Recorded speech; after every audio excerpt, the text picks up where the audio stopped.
파워 레퀴엠입니다. 미국은 건국 초기에 국명을 컬럼비아로 하려는 움직임이 있었긴 하지만 성사되지 않았고 결국 남미에 콜롬비아가 생기면서 그 자취만을 여기저기 남겼는데 가장 대표적인 것이 워싱턴 DC입니다. 이른바 컬럼비아 특별구 District of Columbia. 헌데 DC가 어쩐지 200여 년 후 IC 산업으로 세계를 휘어잡을 닷컴으로도 보여지는 게 미국이 그 오래전에 이미 세계를 제패하려는 야심이 있었는지 아니면 선견지명이 있었는지 수도 이름 하나는 잘 지은 것 같습니다. 세계를 하나로 묶는 역할을 톡톡히 하고 있는 셈이니 말입니다. 그도 그럴 것이 미국은 자유와 희망의 꿈을 안고 세계 여러 곳에서 모여든 이민자들의 나라인 만큼 세계인의 나라로 이미 그 기틀을 마련한 거나 다름없어서입니다. 헌데 애초부터 살고 있던 원주민 인디언을 보호구역으로 몰아내고 지배하고 있는 다수의 백인들도 거슬러 올라가면 유럽계 이민자들의 자손입니다. 다만 그들의 조상들이 다른 이민자들보다 먼저 왔을 뿐입니다. 그럼에도 그들은 기득권이나 우월감을 내세워 정세와 필요에 따라 소수민족 이민자들에 대한 정책을 자신들의 입맛에 맞게 변경해 왔습니다. 일찍이 대서양을 건너 북아메리카 대륙 동부에 들어온 앵글로 섹선족은 원주민 인디언들을 서쪽으로 밀어내면서 영역을 확장해 갔습니다. 루이지아나 지역대를 사들임으로써 땅을 곱절로 늘리더니 드디어는 루이스 클라크 팀에 의해 서부 탐험의 기치를 내걸고 점점 넓히면서 프론티어 정신으로 이어졌습니다.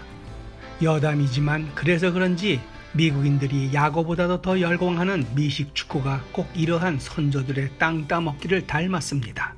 아마도 이 경기를 통해 조상들이 대륙을 정복한 개척의 기질이 생생히 살아 숨쉬고 있음을 느낄 수 있기 때문이 아닐는지요.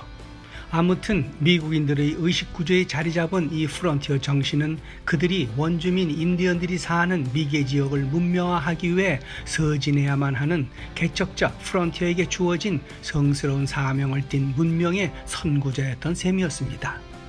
해서 이를 명백한 운명 Manifest Destiny라는 대명제로 포장하고 더 나아가 새 국가를 세울 수 있도록 예비해 주신 평화의 땅이라고 하느님까지 들먹어가며 합리화했습니다.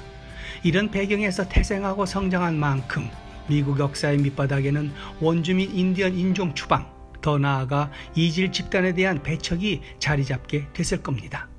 어느 정도 원주민 문제를 마무리하자 더 서쪽으로 고개를 돌린 것이 아시아 태평양 지역입니다.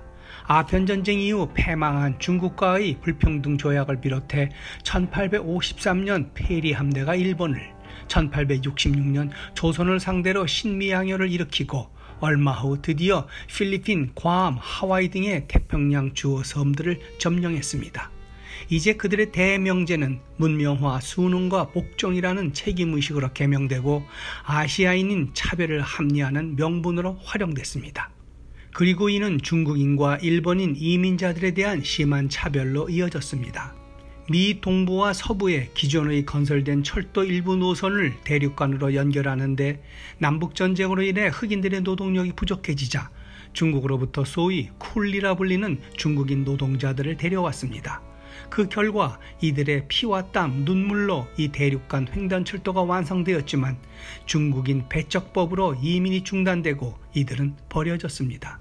이외에도 중국인 이민 금지, 아시안 직업 제한, 아시안 토지 소유 금지 등이 연이어 자행됐습니다. 2차 세계대전 당시에는 일본계 이민자들에 대한 강제 격리 수용이 있었습니다. 이로 인해 1944년 연방 대법원까지 올라간 코레마츠 케이스는 오늘날까지도 미국의 뼈아픈 오점의 역사로 남았습니다. 그것은 프랭클린 루즈벨트 대통령이 1941년 일본군의 진주만 공습 직후 12만 명 이상의 일본계 미국인들을 강제 수용소에 격리시켰던 조치에 대한 것이었습니다. 이들 중 3분의 2 이상이 미국에서 출생한 미국 시민이었음에도 적국인 일본의 스파이 노릇을 하는 등 미국에 대한 충성심에 의심이 간다는 이유에서였습니다. 이 조치로 일본계 미국인들은 하루아침에 집과 직장을 잃은 채 황량한 사막과 황무지로 향해야 했습니다. 그러나 같은 적국이었던 독일과 이탈리아계 미국인은 강제 수용을 당하지 않았습니다. 이에 코레마츠가 제기한 소송으로 결국 미국은 이들에게 배상금을 지불하고 사과했지만 대법원은 강제 영유가 합헌이라고 했던 판결을 뒤집지는 못했습니다. 이러한 아시안 차별은 1965년 이민법이 시행되고 동아시아 이민자들이 미국으로 오면서 소수민족이라는 새로운 개념으로 진화했습니다. 그러다가 차별은 2001년 9.11 테러 참사 이후 다시 고개를 들기 시작해 2002년 유학생의 정부 등록 의무화와 국경 검색을 강화하고 2005년엔 운전면허증 발급을 제한하는 리얼 아이디 법안이 통과되는 등 전체 이민자 커뮤니티를 향한 차별의 형태로 다시 나타나고 있는 것입니다. 이 같은 인종차별이 토대 위에서 미국은 또한 팽창도 해왔습니다. 그런 미국이 2차 세계대전 이후로 세계 최강이 되고 세계 규범을 주도하게 되면서 소수인종, 특히 인디언, 흑인, 아시아인에 대한 차별을 어느 정도 은폐된 채 묵인하고 있었다고 해도 과언은 아닙니다.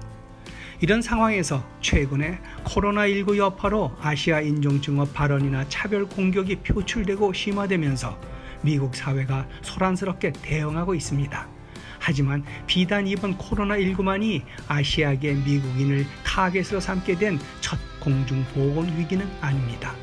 1876년경 샌프란시스코에서 천연두가 유행했을 때 아시아계가 지목됐고 1900년 샌프란시스코에서 선 패스트가 발생했을 땐 차이나타운 중국인들이 격리됐으며 2003년 사스가 유행했을 때도 아시아인들이 낙인 찍히기도 했습니다.